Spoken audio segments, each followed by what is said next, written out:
TSPSC చైర్మన్గా బాధ్యతలు చేపట్టిన మాజీ డీజీపీ మహేందర్ రెడ్డి పైన ఆరోపణలు వెలుగులోకి రావడం చాలా బాధాకరంగా కనిపిస్తుంది.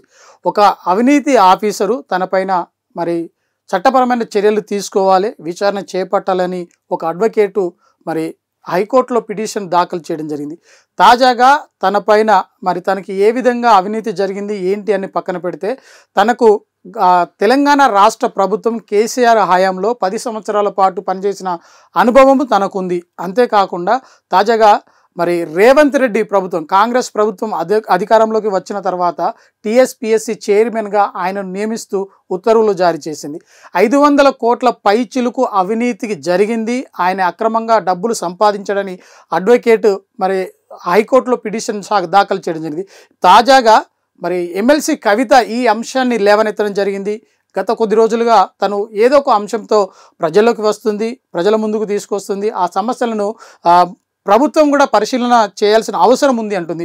ఒక్కసారి మన కవిత ఏం మాట్లాడింది, డీజీపీ మహేందర్ ఇప్పుడు తాజాగా అంటే మాజీ డీజీపీ ఇప్పుడు టీఎస్పీఎస్సీ చైర్మన్గా పనిచేస్తున్నారు. తనపైన వస్తున్న ఆరోపణలు ఏంటి, ఎందుకు వస్తున్నాయి, గతంలో మరి రేవంత్ రెడ్డి తనపైన ఎటువంటి ఆరోపణలు చేశారు, ఇప్పుడు తనకు టీఎస్పీఎస్సీ చైర్మన్ పదవి ఎందుకు ఇచ్చారో ఒకసారి కవిత మాటలో విందాం.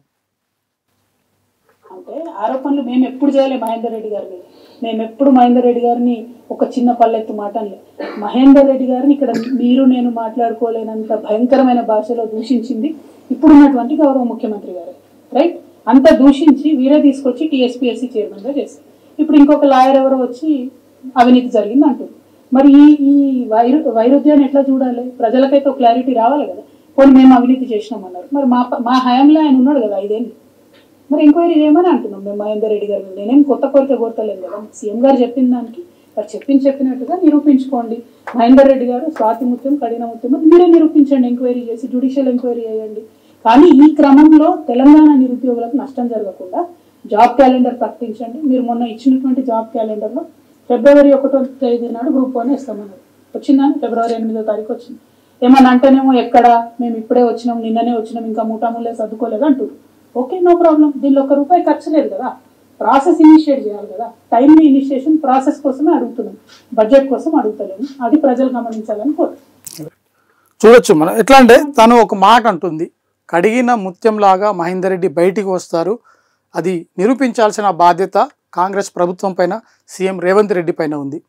మరొక వైపు టీఎస్పీఎస్సీకి సంబంధించి ఉద్యోగ జాతర అంటే ఒక జాబ్ క్యాలెండర్ విడుదల చేస్తున్నారు. ఈ రోజు వరకు కూడా ఎందుకు విడుదల చేయలేదు అని చెప్పేసి కూడా ప్రశ్నించుతుంది.